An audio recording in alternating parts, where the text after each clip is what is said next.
let's get to our final story here. Pretty interesting debate between Piers Morgan and George Galloway. You guys know George Galloway just won in the UK through the Workers' Party. So here's another person that won, third party. Kudos, right? Third party there. And they're debating about Israel and Hamas. And I want you guys to hear this because the conversation is it technically terrorism if people are fighting back against oppression and if they are occupied? And it's sure Thomas Massey, Sabrina. What? Oh my God. Okay, I'll have to check that after the show. All right, I'll check I'll check Nico's account after the show. Is it terrorism with George Galloway and Piers Morgan? Let's talk about it. Hamas embed themselves among civilians as they do itself and a duty to defend itself after the scale of what happened. And because the Hamas spokesman said we're going to keep doing it. So they had that. But secondly, that uniquely in Gaza, half of the population of 2 million are under 18. Mm-hmm. This is a place that is jam-packed with children. Mm-hmm. And when Hamas embed themselves among civilians, as they do... Well, where else could they embed themselves? It's a prison camp. I accept that, and I'll come to that part of it. I'm sure there'll be... Pause for just a second. That is an excellent point that George Galloway made. Where are they supposed to embed themselves? You guys know that Gaza is very dense, right? And there were like 2 million people in Gaza, but very densely packed in. So to that point, that is a good question. Where else are they supposed to embed themselves? Remember, it's not like they can just go to Egypt. It's not like you got to remember, they were occupied. Gaza is occupied. So it's not like they can just go somewhere else. There will be many parts of this debate where you and I will agree.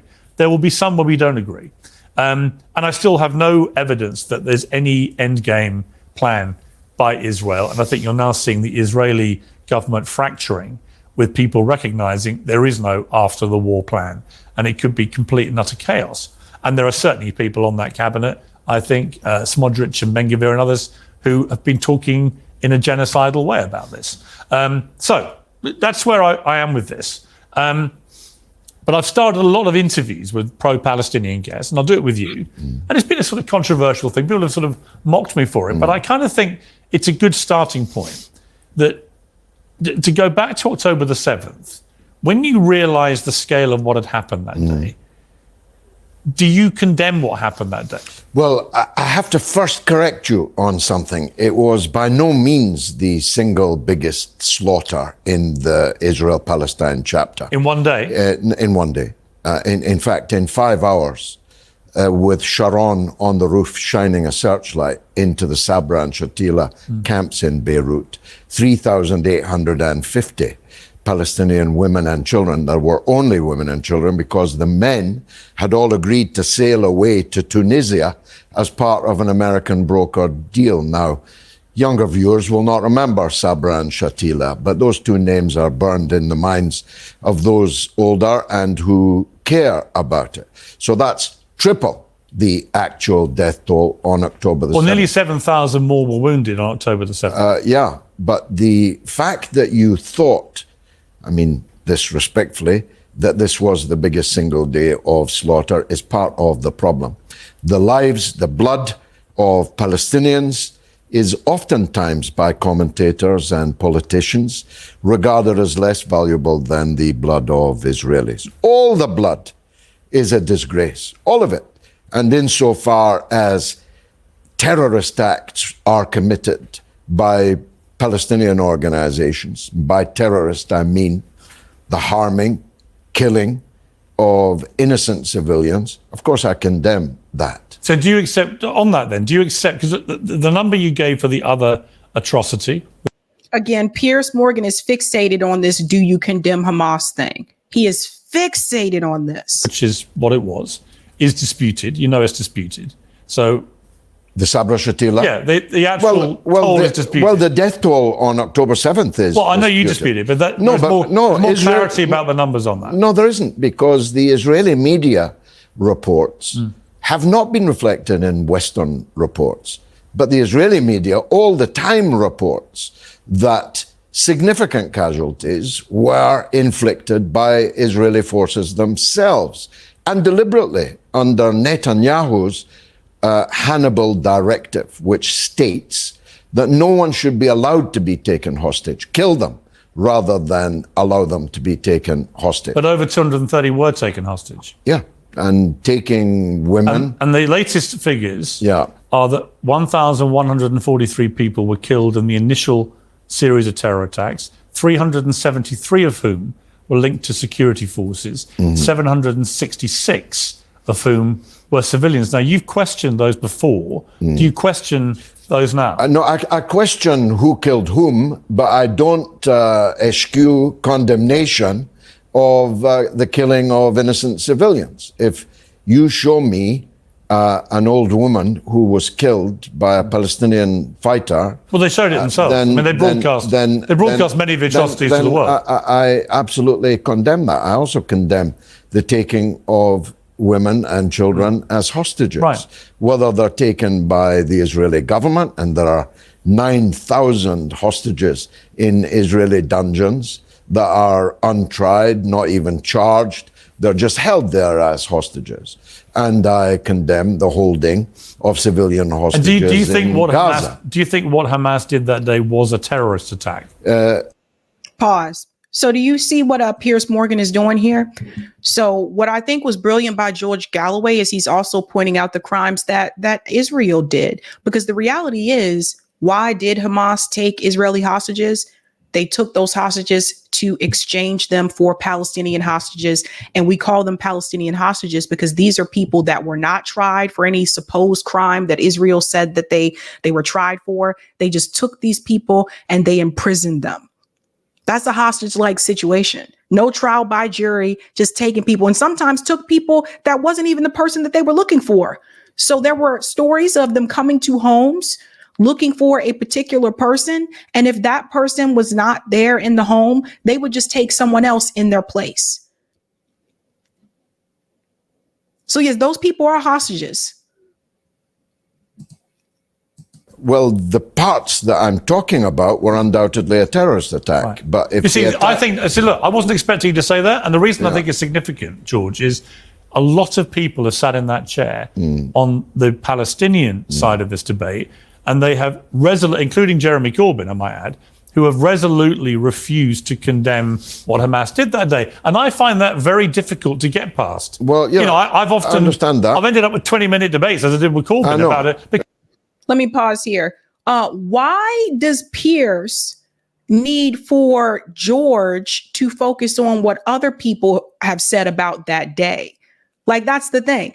George Galloway gave you his opinion. He says something different from what other people have said. But what Piers has to understand is that activists aren't a monolith.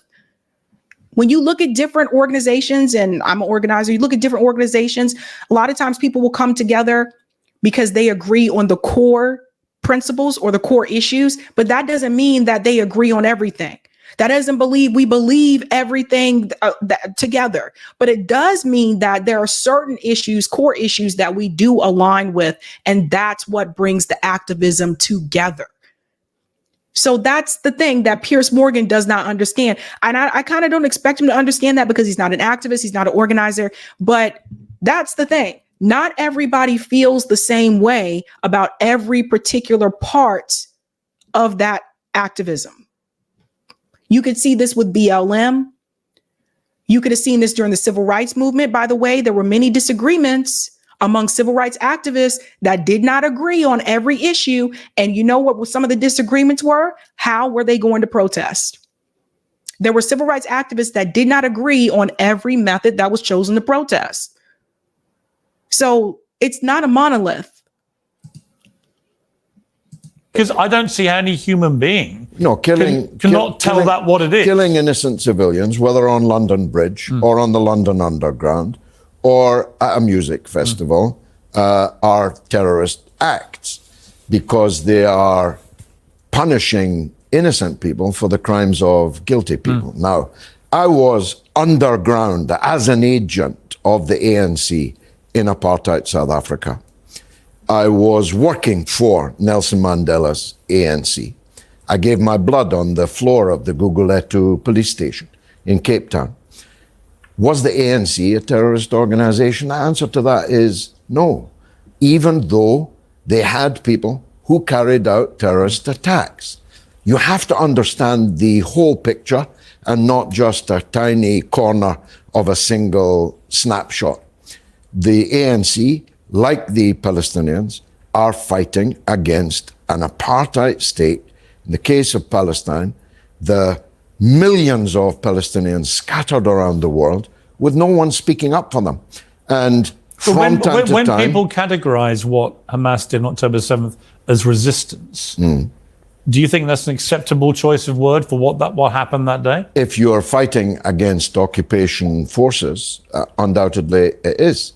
So if you cross the wire, break out of the wire of the concentration camp, it was David Cameron, I remind you, who called it the largest open-air prison camp in the world.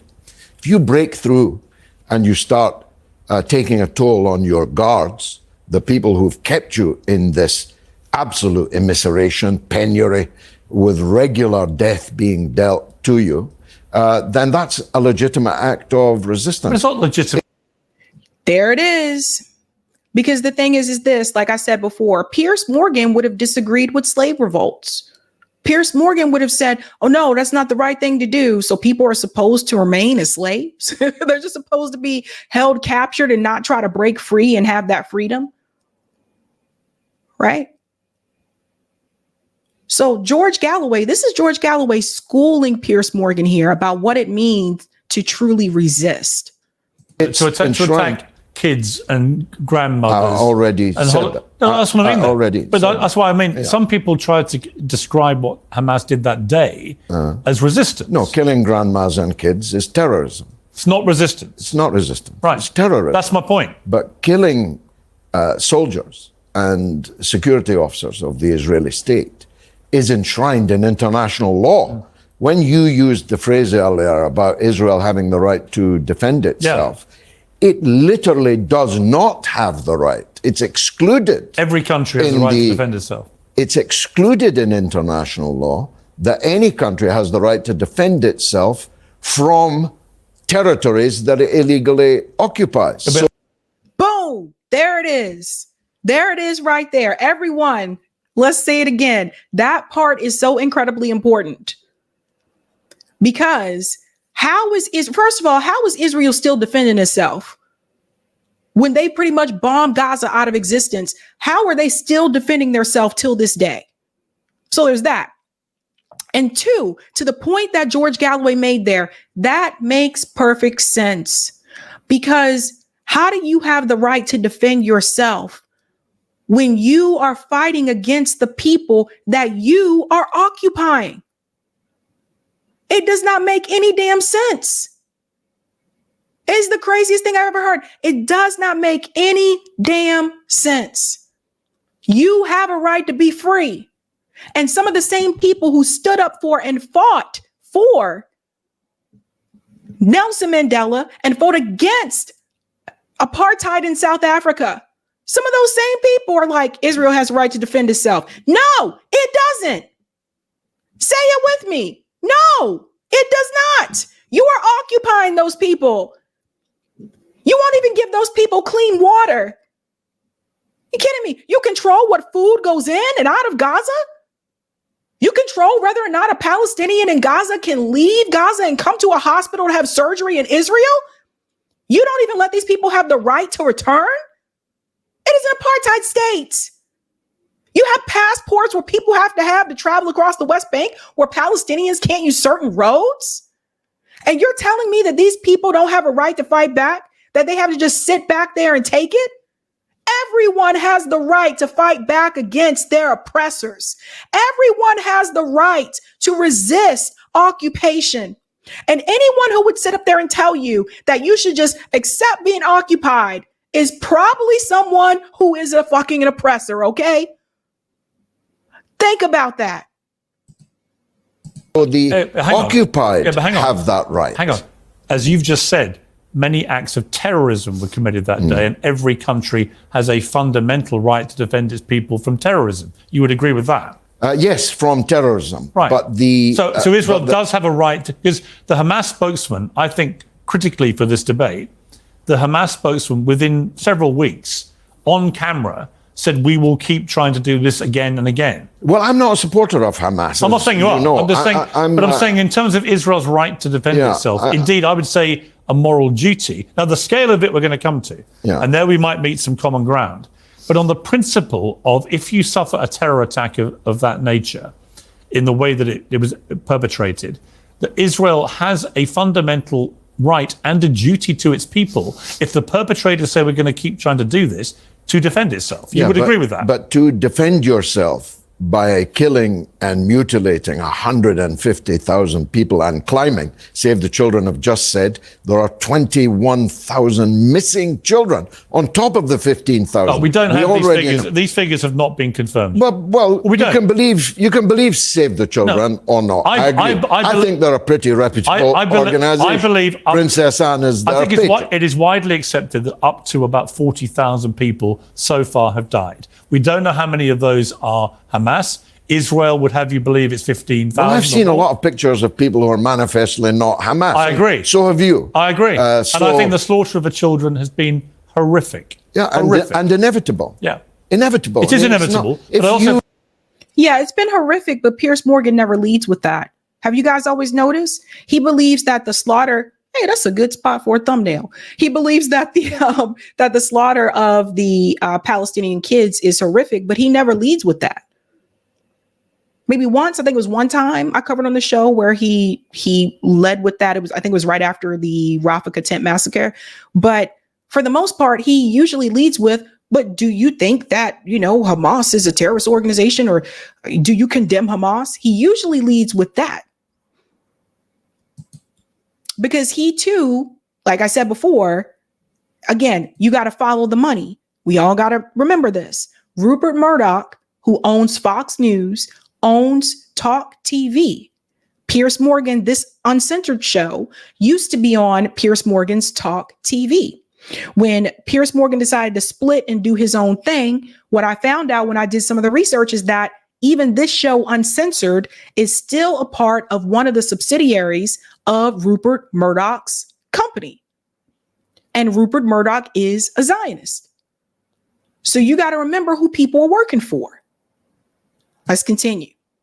If you defend yourself by raining down bombs on tents, it is inevitable that you are going to kill and mutilate children and women who cannot possibly be Hamas. But Hamas would have known that Israel would respond in that way. Yes, but Israel would have known that if you keep 2.3 million people in a cage, they're going to try and break out. So there's all kinds of concomitant should have knowns in this story. They should have known when they occupied Palestinian land, drove hundreds of thousands of them out, never to return, that those people would have children and they would have children, and enmity, bitterness, and a desire for revenge would exist forever. And so it has. Now, the Gaza people maybe were unlucky. They were driven out only to Gaza, not to the neighboring countries. And they had a fence put around them. And by the way, this is something I think you should acknowledge. It suited Israel that Hamas were there.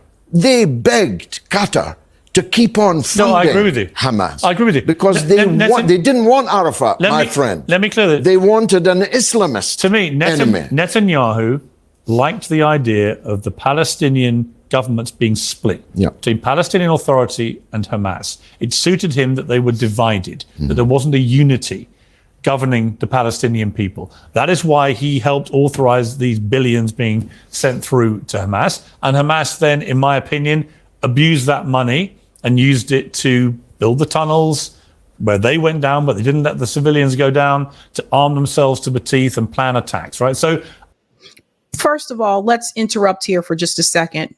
Okay.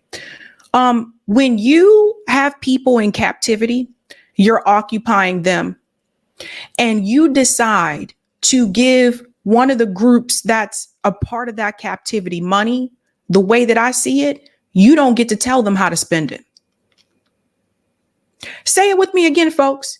If you are occupying people, you have them caged in, and you choose to give them money, you don't get to tell them how to spend it. What did you think they were going to do? This is all a game. And Piers Morgan, you got to be brighter than this. You have to be brighter than this. Of course, he gave them the money. Of course, he wanted opposition. He wanted opposition. He wanted them to fight back. He wanted them to use that money. Yeah, I'll give them the money and they'll do stuff for the people. No. He knew they would try to get out. He knew they would want revenge. Who would not? He wanted them to rise up so that he can have an excuse to get rid of all of them.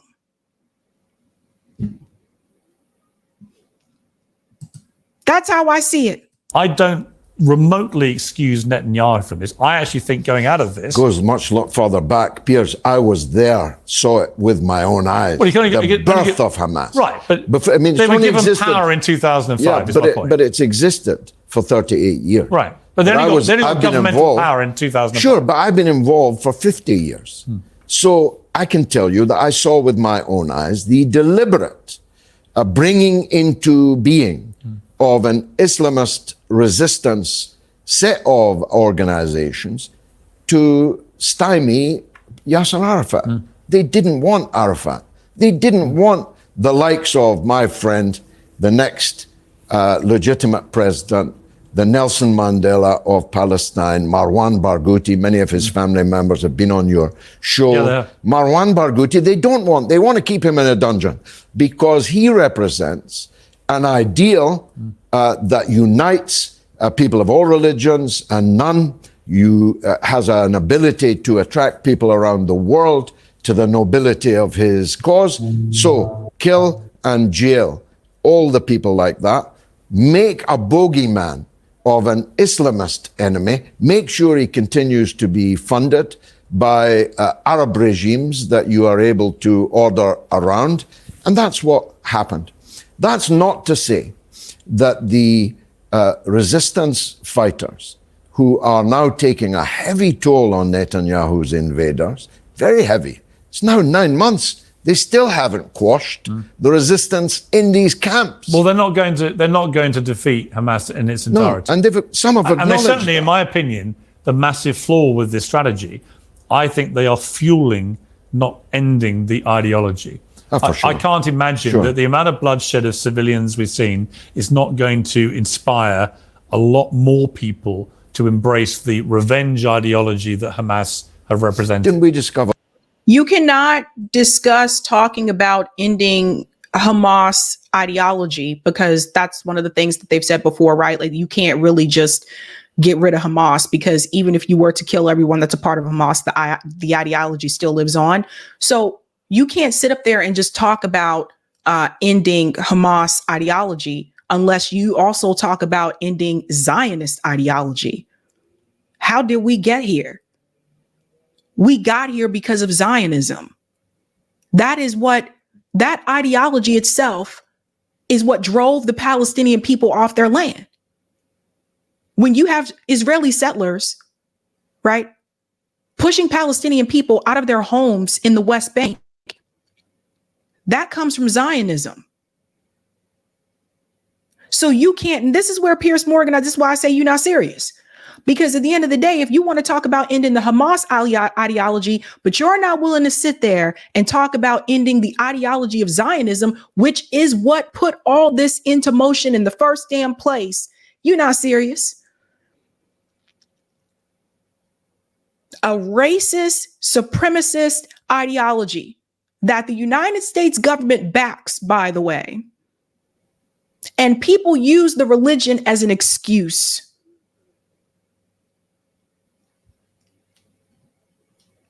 You can see the rest of this on Piers Morgan's channel. I say it the best way is this, because at the end of the day, I don't believe that you should have religious states. I said this as well to Professor Morandi when he came on and he was telling me what does Iran want? And he told me, what Iran wants. I told him the same thing. I don't believe in a religious state.